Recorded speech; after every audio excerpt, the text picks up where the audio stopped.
Come in, sir, I beg you. May I take your case? I shall hold on to it for the moment, if I may, Mr. Holder. Do us great honour. It's just that I am not sure what... Simply, Mr. Holder, a matter of £50,000 for 4 days.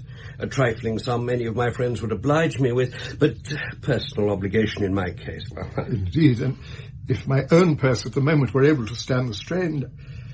However, that means the firm, which means safeguarding my partner. Of course. Now, you may take the case, Mr. Holder, and open it if you'd be so kind. My dear sir. Sufficient safeguard, Mr. Holder? Good. I see it is.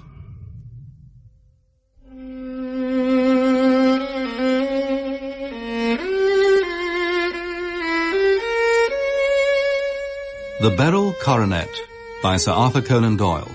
Dramatised for radio by Vincent McInerney. With Clive Merrison as Sherlock Holmes and Michael Williams as Dr. John Watson. And featuring Anthony Newlands as Alexander Holder and Angus Wright as his son Arthur. The Beryl, Coronet.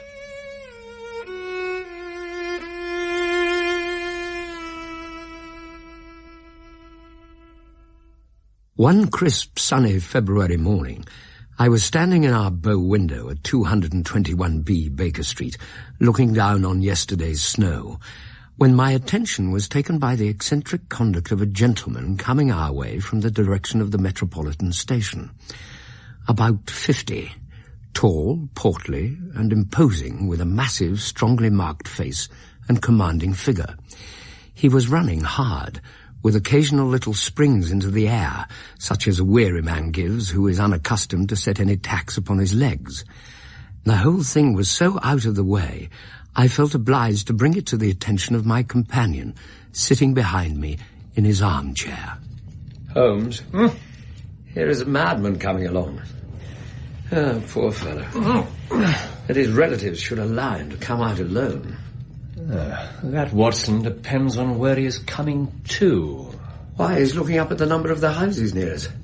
I rather believe because he is looking for this one. I think I recognize the symptoms. And even as Holmes spoke, the man, puffing and blowing, rushed at our door and pulled the bell until the whole house resounded with the clanging. And a few minutes later, entered our room. Holmes immediately went to him, pushed him into an easy chair, and sitting beside him began to chat in those easy, soothing tones which he knew so well how to employ. You have come to tell me your story, have you not? But are fatigued with your haste. Now, pray wait until you've recovered, and I will only be too happy to look at any little problem which you may submit to me. A glass of water, perhaps? Yes, a glass of water would help. Watson, would you, old fellow? Of course. Here you are, sir. Small sips, I think, for the moment. Watson, I should add, sir, is a medical man, late of the Indian Army, and my friend and confidant. Yes, the police told me I would find him here with you, Mr. Holmes, and that he was completely trustworthy. Oh, indeed. Now, Mr. Holmes, no doubt you think me mad. Yeah, I see you've had some great trouble. God knows I have. Public disgrace and private affliction. Yet up to now, never a stain on my character. And that is not all. The very noblest in the land may suffer too, unless some way is found out of this horrible affair. Then pray, sir, let me have a clear account of both who you are and what has befallen you. My name is Alexander Holder of Holder and Stevenson, Threadneedle Street. Name may be familiar to you. The second largest banking concern in the whole of London, I believe. As you are right, Dr. Watson. Where it will stand tomorrow. However, yesterday morning, then, I was seated in my office when a card was brought into me by one of the clerks. I started when I saw the name, one which I feel I cannot divulge even here, and ordered its bearer to be asked to enter immediately. He did so, carrying a black Morocco case, and with the air of a man who wishes to hurry quickly through a disagreeable task. To wit, the securing of a loan of £50,000 for 4 days. He pointed out that he could borrow such a trifling sum 10 times over from his friends, but that he felt it was unwise to place himself under personal obligation. I, for my part, responded that I would be more than happy to advance it from my own purse, but that, unfortunately, it just would not bear the strain. My noble visitor accepted the implication that the money would therefore have to come from the firm against collateral, and he put forward the Morocco case. Inside was the Beryl Coronet. Why, that means it is one of the most precious possessions of the Empire. Precisely. A circlet of chased gold set with 39 enormous beryls, which, as you know, are related to emeralds. The lowest estimate of its worth would be twice the sum asked. You had no qualms about an article of such inestimable public interest being given into your safekeeping? Not initially. I immediately locked the coronet in my private safe until close of business. Then, about to go home, I recalled that bankers' safes have been forced before now. So I ordered a cab, had myself escorted into it, and drove the 8 or so miles to Streatham. The Morocco case containing the coronet on my knee, and my heart in my mouth every inch of the way. You travelled via London Bridge? Fearing it would collapse under me at any moment. And when you arrived home? Immediately locked the case into an old bureau that stands in my dressing room. And then? Mr. Holmes, Dr. Watson, I wonder if I might talk for a short while about my household. My groom and page sleep out of the house and can be set aside altogether. I have 3 tried and trusted older maidservants, and one younger girl, Lucy Parr, who's been with me only a few months, but who came with an excellent character and has given complete satisfaction. She is, however, very pretty, and has admirers who sometimes hang about the place. There is one at the moment? A local tradesman, I believe, the greengrocer, one Frank Prosper. Yeah, Prosper, I see. Please continue. Which brings me to my own immediate family. I am a widower, as you may have guessed, with an only son, Arthur. Tell us about him, Mr. Holmes. He has been a disappointment to me, a grievous disappointment, though I lay the blame at my own door. You see, when my wife died, he became everything to me. I could not bear to see the smile fade from his small, shining face for even a moment. So he asked, and I gave, with predictable but distressing results. Why, Mr. Holder, we are not far now, I think. Your clarity is excellent, the narrative arresting, your audience eager. Pray, do continue. Yes, of course. Arthur. It was naturally my intention he should succeed me in my business. But he was not on a business turn. There were large sums of money he would have been required to handle had he come into the firm, if I make myself clear.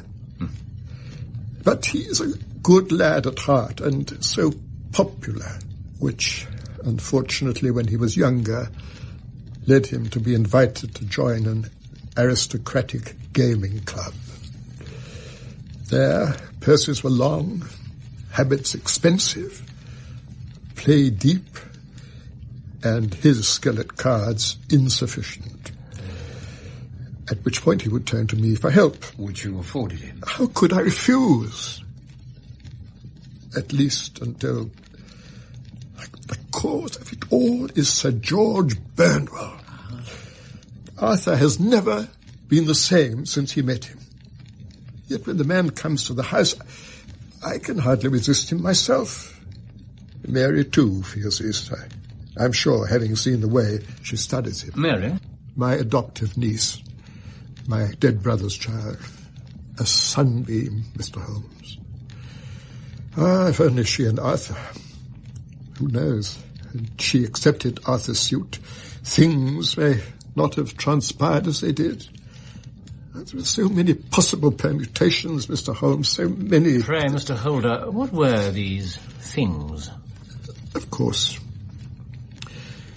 That evening, then, I locked the Coronet in my bureau, as I've told you, and I went down to dinner. Afterwards, taking coffee in the drawing room, I told Arthur and Mary my experience and of the precious treasure we had under our roof, suppressing only the name of our client.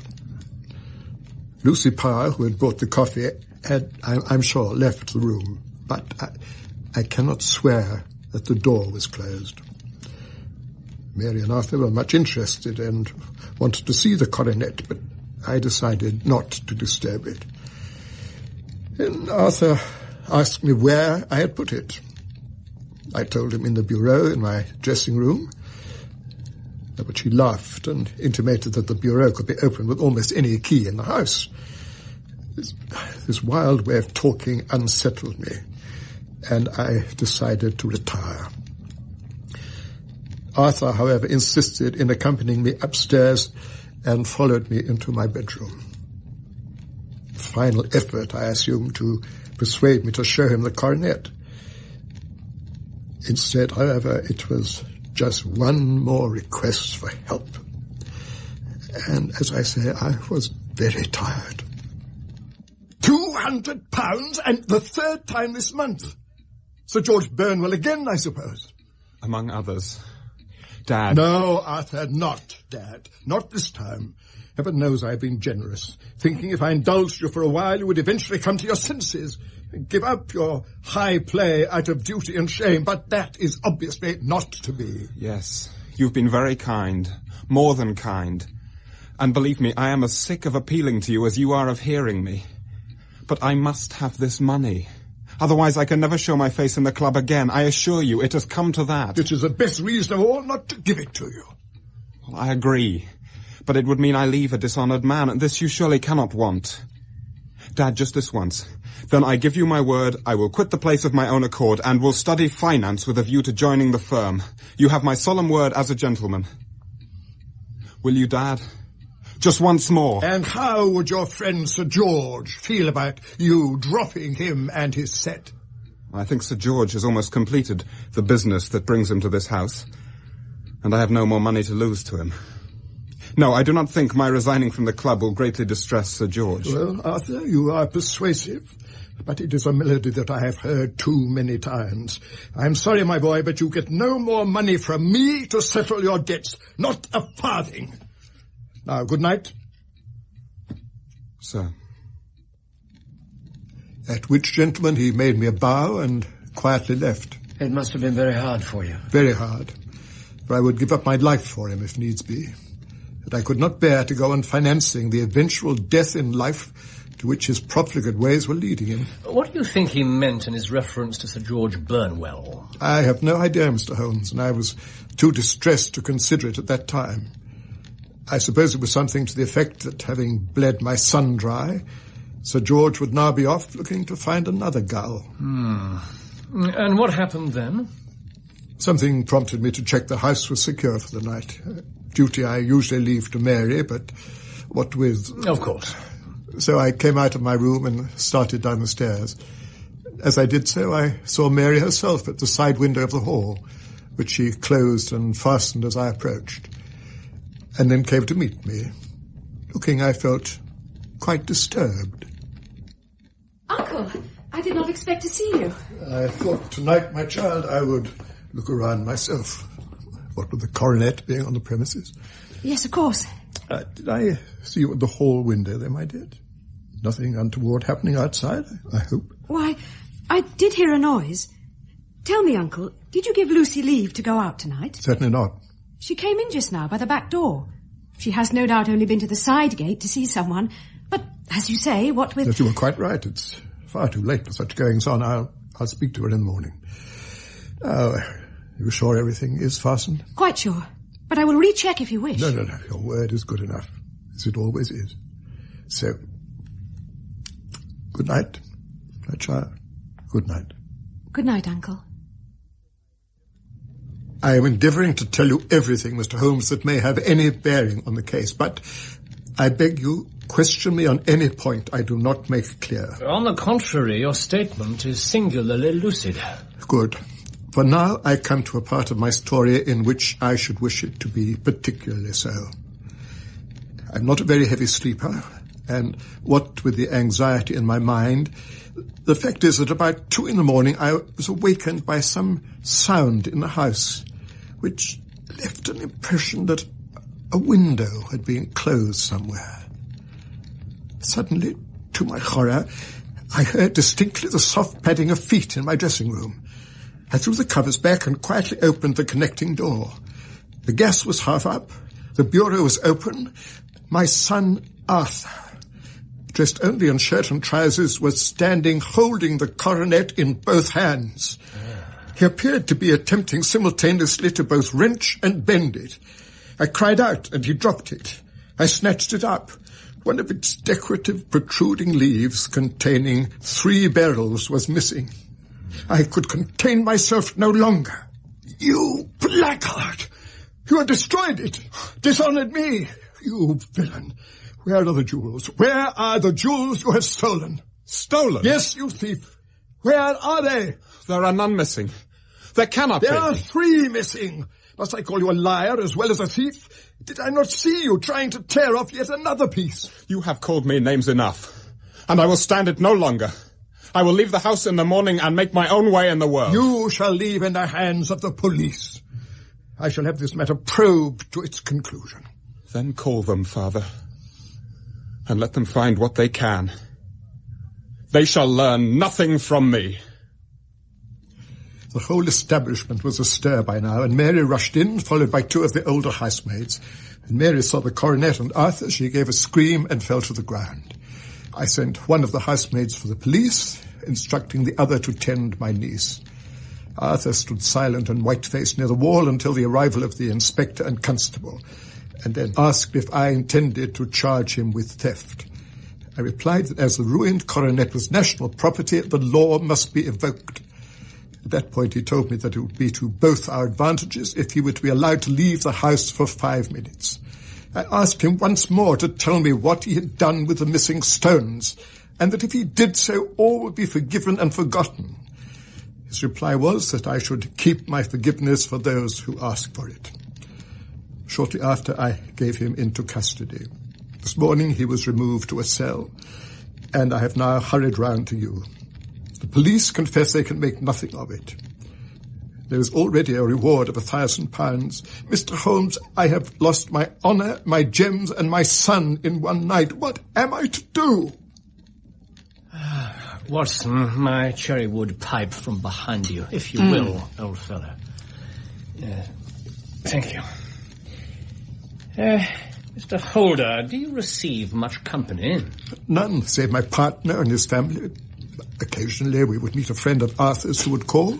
Sir George Burnwell, for instance. Of course, you are right, Doctor. Sir George has spent a great deal of time at the house lately, so much so that I was tending to overlook him completely. And do you, in turn, go about much in society? I'm afraid Mary and I are very much homebirds, although she has been going up to town a little more recently. How old is Mary, Mr. Holder? Like 4 and 20, I believe. And had little to do with the world and its ways. This matter seems to have shocked her a great deal. Terribly. And she will not, for some reason, hear of Arthur being guilty. You yourself have no doubts. But how can I? I saw him holding the coronet. But surely the coronet was twisted due to having the piece snapped off. What if Arthur was simply trying to straighten it? If his purpose were innocent, why did he not say so? And if guilty, why not invent a lie? There's something not quite right about his silence. Do you agree, Watson? Absolutely. Could he have been protecting someone, Mr. Holder? But who? I will vouch for my staff completely, except Lucy, whom Arthur has hardly spoken to in the short time she has been with us. What did the police think of the noise that woke you from your sleep? It was Arthur closing the dressing-room door. Oh, well, if so, he would be the first felon who ever knowingly slammed a door to awake a household. Yes. And the disappearance of the gems? They are still sounding the planking and probing the furniture in the hopes of finding them. And outside? That too, Doctor. Searching every inch of the garden. Mr. Holder, is it not obvious that this matter strikes very much deeper than you or the police were at first inclined to think? Now, consider just what's involved by the theory to which you and the police hold. That is, that your son left his bed, went at great risk to your dressing room, opened your bureau, took out the coronet, snapped off a small portion containing 3 jewels, then went to some other place to conceal this portion with such skill that nobody can find it, and finally returned with the other 36 beryls to a room where he stood the greatest danger of being, and indeed was, discovered. Is, Mr. Holder, such an explanation tenable? But what other is there? That it is our task to find out. So now, we will set off for Streatham, where we will perhaps devote an hour to glancing a little more closely into details. My friend insisted on me accompanying them in their expedition, which I was eager enough to do, for my curiosity and sympathy were deeply stirred by the story to which we had listened. And so, after a short railway journey, and an even shorter walk, we stood in front of Fairbank, the residence of the great financier. It was a square, good-sized dwelling, a little from the road, and with a double carriage sweep stretching down to 2 large iron gates. On the right side of the house was a small wooden gate which opened to a path to the tradesman's entrance, while on the left ran a lane to the stables, which was a public, though little-used, thoroughfare. We entered the gates and walked slowly towards the front of the house. Then, shortly before we reached it, Holmes left us, saying he intended to walk completely round the building. Holder and I waited for a time for him, but feeling the cold, Holder suggested we go inside. We therefore entered the house, made our way across the mosaic flooring, and into the dining room where we took a chair in silence by the fire. Suddenly the door opened, and a young lady came in, rather above middle height and with dark hair and eyes, which the extreme pallor of her skin rendered even darker. In her early 20s, I thought, and distraught to a high degree, her eyes red and swollen with crying. This I assumed to be Holder's niece, Mary. Disregarding my presence entirely, she went straight to her uncle and passed her hand over his brow with what seemed to be genuine affection. Uncle, is Arthur released yet? Have you given orders he should be liberated? No, Mary. This matter must be fully probed. But I am so sure he is innocent. You know what women's instincts are. Then why is he so silent? I don't know. Perhaps he is angry that you should suspect him at all. But how could I not suspect him? Caught red-handed with the damaged coronet in the dead of night. Perhaps he had just picked it up to look at it. Perhaps someone else had dropped it. Oh, do take my word for it. Let the matter go and say no more. I shall never let the matter go. Not until the gems are found. Never. I am sorry, my dear, that your affection towards Arthur blinds you to the possible awful consequences to me. In fact, I have brought a gentleman down from London to inquire into it. This gentleman here? No, this is his colleague, Dr. Watson. Your son, Miss Holder. The gentleman in question is Mr. Sherlock Holmes. Sherlock Holmes? Ah, Miss Mary Holder. I do have the honour of addressing Miss Mary Holder, do I not? Miss Holder, given the small amount of time we have and the magnitude of the task, I wondered if I might immediately ask a question or two in order to establish the possible guilt or innocence of parties concerned in this matter. All you want, Mr. Holmes, if it will succeed in proving what I feel to be true, that my cousin Arthur is blameless. An opinion you will be pleased to hear I share. Now, to begin, you heard nothing yourself last night during the period the theft took place. Not until my uncle began to shout loudly at Arthur. Then I came down. You lock up of an evening, I believe, Miss Holder, so last night it was you who secured all the windows and doors. Yes. Yes, and they were all fastened this morning. Yes. However, your uncle told myself and my associate, Dr. Watson, that he saw you late last night at the window that leads to the stable lane. I had been to lock the kitchen door when I saw Lucy, the maid, slip in through it. I went to the side window to see, if possible, where she had been. Looking out, I saw a man at the far end of the path in the gloom. You recognized him? Frank Prosper, the greengrocer. Still, it is nothing for a young girl to wish to see her young man, is it? Except, I remember Lucy round and about the drawing room when Uncle was telling us of the coronet. I see. You infer she may have gone out to tell her sweetheart about the jewels and so plan a robbery with him? These vague theories, Mr. Holmes, when I have told you I saw Arthur himself with the coronet in his hand. You have not answered my question, Miss Holder. Are you inferring Lucy and her sweetheart are responsible for the theft? I am telling you what I saw, Mr. Holmes. I find it difficult to visualize, Miss Holder, especially as Prosper has a wooden leg, does he not? Why, Mr. Holmes, however could you know that? He has his methods, Miss Holder, to reach the truth, however deeply it may have been buried. And now we shall go upstairs. Our first stop was the hall, where Holmes halted to walk swiftly round all the lower windows, opening the one leading to the stable lane and closely examining its sill with his lens. After which we proceeded to the dressing room, from which the coronet had been taken. This was a plainly furnished little chamber with a grey carpet, large bureau, and a dressing table with a long mirror. Holmes immediately went to the bureau and stared hard at it for a time. Mr. Holder, which key was used to open the lock? The key to the lumber room, one of those my son mentioned. It's over there, on the dressing table. Yeah. It's almost noiseless. No wonder it did not wake you. And this, I take it, is the case containing the coronet. We must have a look at it. May I? Good heavens. Now, Mr. Holder, here is the corner which corresponds to that which has been so unfortunately lost. Might I beg that you would break it off? Mr. Holmes, I should not dream of trying. Well, then I will try. Oh, no.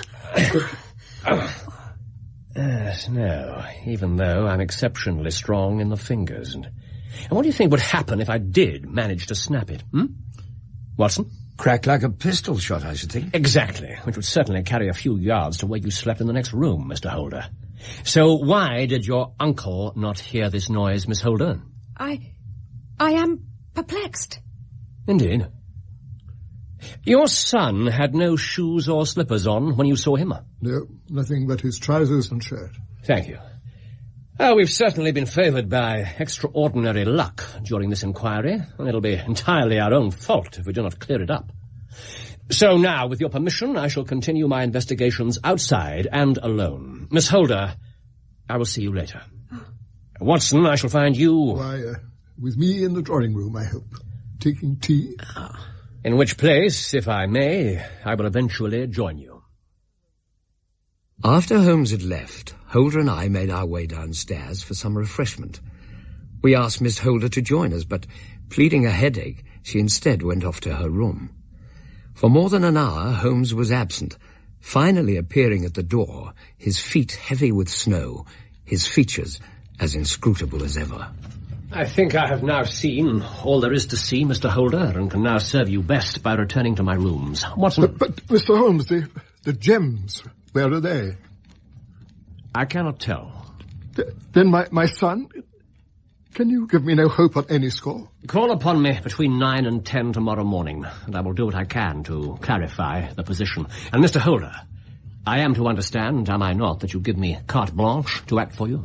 That there's no limit on the sum I may draw as long as I recover the stones? I would give my fortune. Oh, very good, very good. Watson, let us collect our coats. As always, there is much to do and little time in which to accomplish it. It was not yet 3 when we found ourselves in our rooms once more. So quickly had Holmes seemed to come to grips with the case.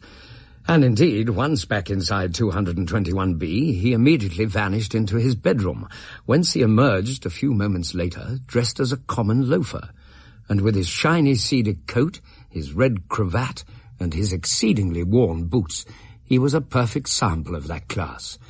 Stopping at the sideboard on his way to the door, he cut a slice of beef, put it between 2 pieces of bread, and placed it in his pocket.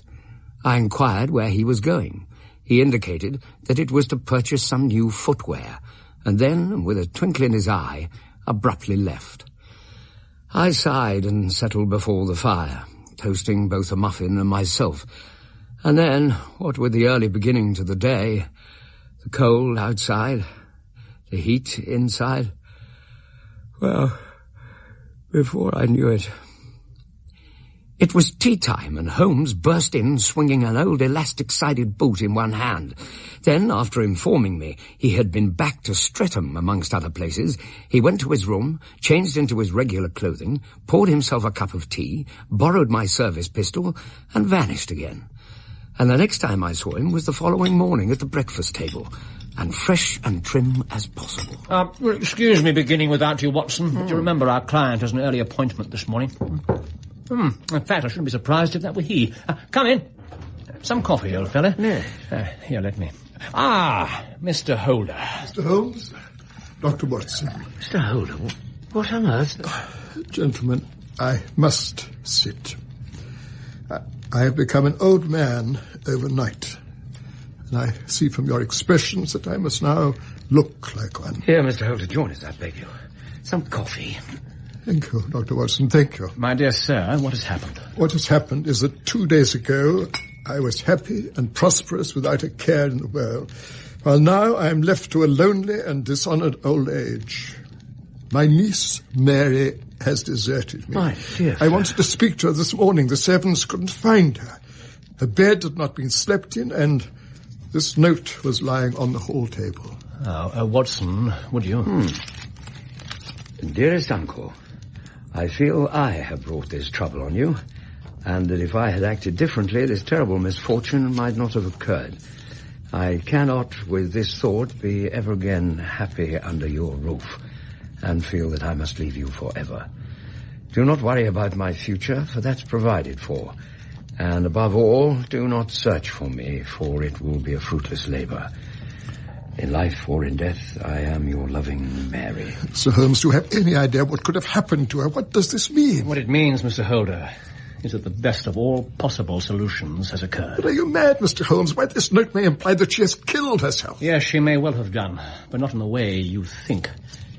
Mr. Holder, the first thing for me to say is that for some time now there has been an understanding between your niece and Sir George Burnwell. What? My Mary? Impossible. No, I'm afraid it's certain. Neither you nor your son knew the true character of this man whom you admitted to your family circle. A ruined gambler, a desperate villain, a man without heart or conscience, and very much the sort of man your niece would know nothing of, but who would have quickly observed her naivety. And how easy it would be to make her his tool by breathing those same vows to her he has breathed to 100 others. I don't know what eventually passed between them. I do know that by the night of the robbery she was completely in his hands and in the habit of seeing him nearly every evening.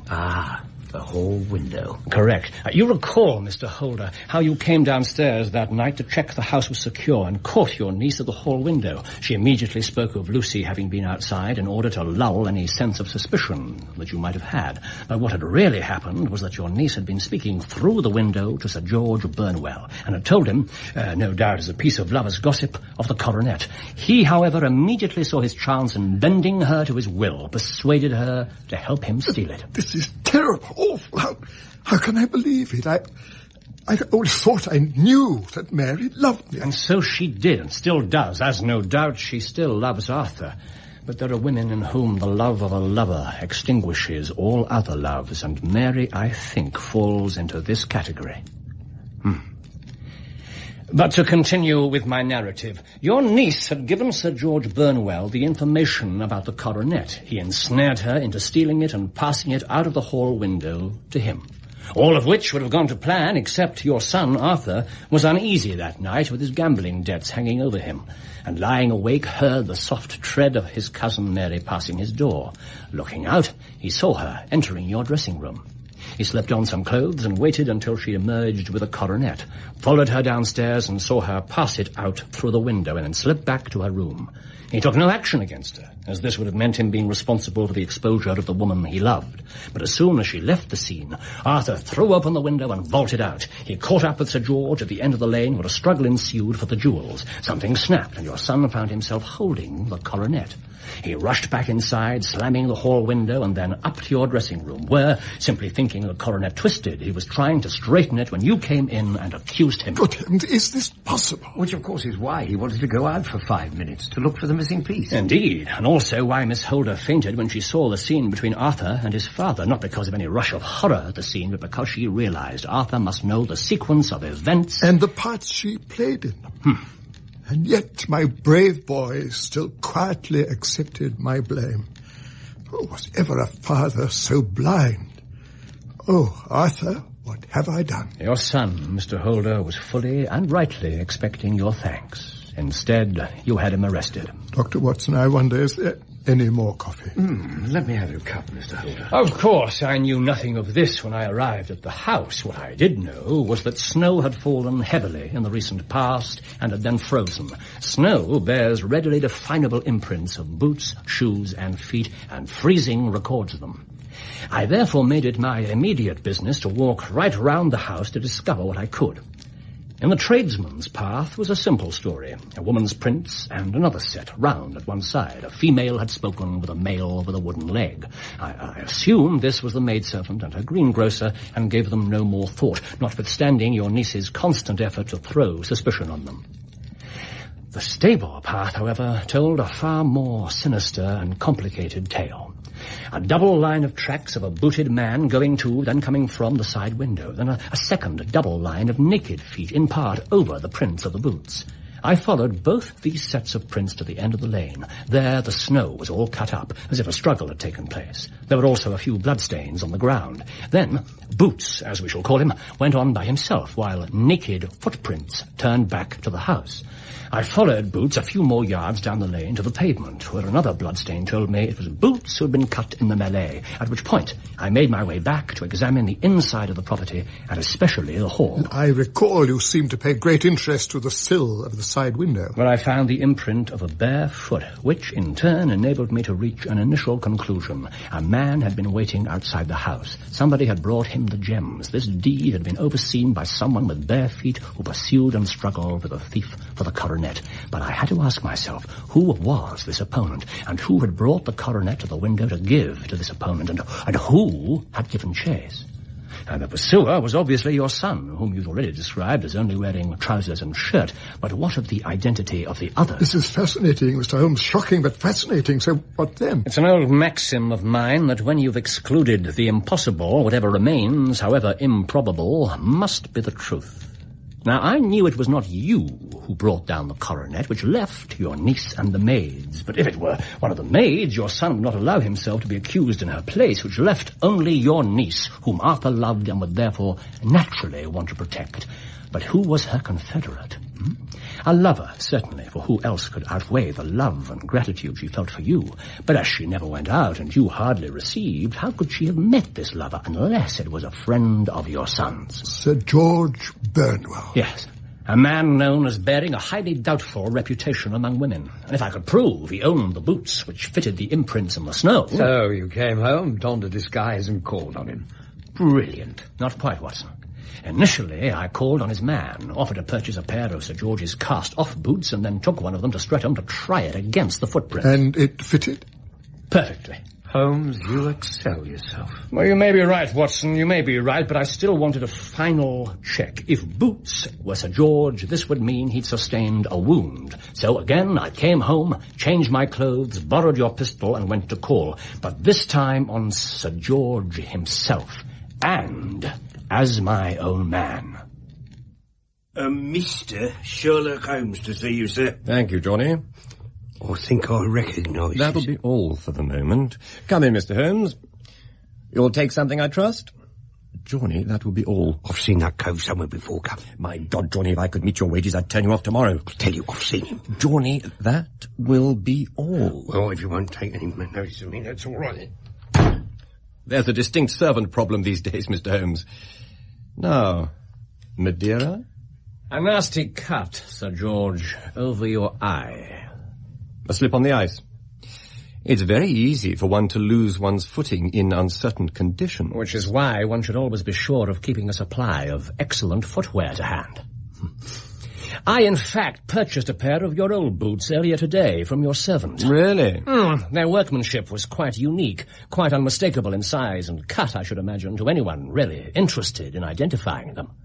I might add, I was dressed as a loafer. You could have been dressed as the King of France, and you would still have got them off Johnny, providing you had ready money. You are sure you will not join me? I then took one of those boots to the house of my client, a Mr. Holder of Streatham. I believe you're on varying degrees of intimacy with the members of his family. While there, I tried your boot against some footprints left in the snow by a nocturnal visitor to the house the previous evening. The match was perfect. Good enough to bring a prosecution in any court in the land. Indeed. Sir George, if you insist on taking that life-preserver down from the wall to show me, I shall insist on taking out my service revolver to show you. You know, Mr. Holmes once heard a great deal about you, all of which unfortunately seems to be true. However, one thing you will not do is prosecute. Neither you, nor he who employed you, nor those beyond him would countenance the scandal. Which leads us to a stalemate, I think. A prosecution would not be in the public interest, I agree. However, I can inform you I have carte blanche to deal with you for the missing object.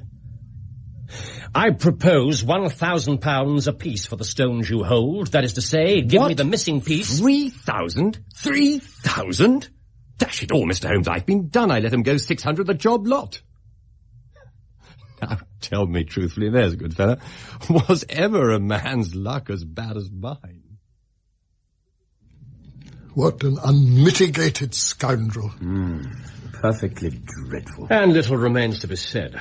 For a consideration, rather a large one, Sir George provided me with the name of his receiver in 7 Dials, from whom, after much chattering, I got the stones at 1,000 apiece. Oh, you mean... Then looked in upon your son, told him all was resolved, and eventually got to my bed at 2 o'clock after what I may call a hard day's work. There is the missing piece. Now you have your checkbook. 3,000, I believe, plus the matter of the reward. Very reasonable, Mr. Holmes. A pen, Mr. Holmes. Thank you, Doctor. A day that has saved England from a terrible public scandal. I owe you a great deal, Mr. Holmes. A great deal. More than anything you owe me, Mr. Holder, is what you owe your son. A very humble apology to a noble lad. I speak the truth, Mr. Holder, when I say I would be proud if any son of mine had behaved as Arthur has in this affair. Yes, of course. I must fly to my dear boy to apologize for the wrong I have done. He will come in with me to the firm. I shall begin again with him. Thank you, Mr. Holmes. Dr. Watson, thank you from the bottom of my heart. No, don't ring, I beg you. I shall see myself out. Your skill has exceeded all that I have heard of it, Mr. Holmes. Can it possibly inform me where Mary is now, I wonder? I think we may safely say that she is wherever Sir George Burnwell is. It is equally certain, too, that whatever her sins are, they will soon receive a more than sufficient punishment.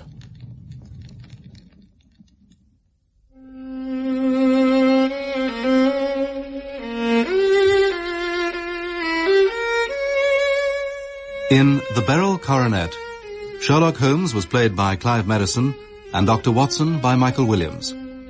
Alexander Holder was played by Anthony Newlands and his son Arthur by Angus Wright. With Petra Markham as Mary, Ian Lindsay as Johnny, and Timothy Carlton as Sir George Burnwell. Other parts were played by members of the cast.